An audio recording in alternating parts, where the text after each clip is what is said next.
唔同嘅強敵嘅考驗咧，喺每一屆嘅賽事裏邊，我哋都往往係戥沙特阿拉伯係擔心嘅。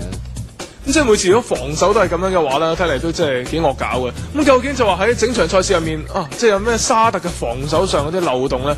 咁睇嚟係時候交俾我哋好朋友咯喎，梗係啦，優仔加埋無敵比亞路啊！我睇翻呢一場波咧，咁啊沙特大敗一場啦，見到其實佢哋嗰個嘅防守嘅表現咧，世界盃係唔應該出現咁差。沙特個防守真係好差。好啦，呢個時候睇睇咧，就揾翻無敵比亞路睇睇。當時上半場咁啊烏克蘭點樣入第二球？好簡單，傳到埋嚟。當時攞波嘅就係列保夫。咁啊見到咧就留意翻啦，就嚟個更加高嘅角度咧，就睇得更加清楚啦。4個白色圈咧就係沙特阿拉伯嘅4個防守球員啦。夠晒人嘅，亦都冇工作做啊！而黃色圈嘅就列布夫攞住個波，但係竟然冇一個埋去咧就拍對手啊！喺度望住個波，紅色陰影區就見到啦，咁大嘅範圍，當然列布夫想點做都得啦。再嚟個更加高啲嘅角度睇睇啦，見到當時咧就沙特嘅後場有7個沙特嘅防守球員，竟然可以面對住3個黃色圈嘅進攻球員。咁都可以有咁大個空位喺世界盃嗰個嘅水準嚟講，根本上冇可能嚇。咁最後咧就呢個波列保夫咧就33米咧就射埋去，咁啊個波其實就我覺得就唔係射得好靚啦，但係對方龍門就咁都入，亦都係比較差。咁我睇翻呢個龍門究竟係咪線啦？如果真係線嘅話，都係要炸要彈噶啦。龍門救波點可以線呢？嚇？唔得噶嘛。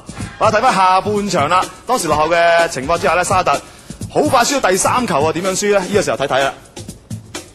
亦都好簡單啦，當時進攻路線左邊黃色衫嘅烏克蘭罰球啦，咁大家留意到啦，熒光幕右下角黃色圈嗰2位進攻球員個位置上冇問題啦，進攻當然而防守方面咧，白色圈嗰2位防守球員呢，竟然輸晒盲眼位，冇乜後邊2個黃色圈嘅進攻球員個企位係嚴重嘅錯誤。咁啊見到咧藍色咧就個陰影區見到呢個空位啦，咁啊令到對方好易走埋去啊，又唔係莊裕偉唔係成，我都唔知點解。咁啊，舒夫真高咧，都係咧就好簡單，依住條黃色嘅路線箭嘴咧就埋去接應，而白色線嗰位嘅沙利咧就完全好似包波咁樣，唔知後邊有人喺度嘅，完全掛住望住個波，完全唔知道舒夫真高後邊有人喺度啊！就係咁嘅情況之下，斬埋去，咁啊，舒夫真高咧都最後接應頭槌攻門，就令到呢一場波開齋。咁都有啊！竟然嚇，估唔到沙特阿拉伯今場波嘅防守，唔好話世界盃嘅水準啦，連亞洲水準我都覺得咧就麻麻地。所以難怪就今屆暫時失波咧第2多啦，呢樣嘢都幾弊嘅真係。俾阿優點一點之後就即刻通晒，真係後防咧都犯到幾大嘅錯誤啊！但係沙特未通啊嘛，可能係。沙特未通，但係都要，仲有西班牙喎，咁樣真係。如果咁嘅後防，我諗啊嗱，今次係舒夫真高咁啊，下次係費蘭到托里斯話多謝你㗎咯咁樣。即係今次係試到就係烏克蘭啲高波啦，如果西班牙地波打沙特得唔得啦？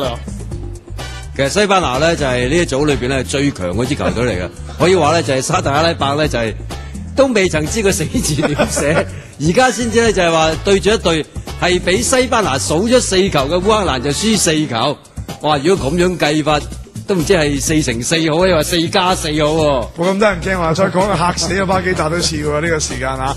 好啦，呢個時間睇翻呢一組，究竟而家又經過多咗場啦，究竟形勢係點咧？睇睇先。咁啊，總結翻呢現時呢一組形勢啦。嗱，西班牙陣間先打啦。烏克蘭方面啦，咁啊，終於咧就攞到今場嘅第3分，即係叫做咧就係今屆賽事嘅第一場勝仗啦。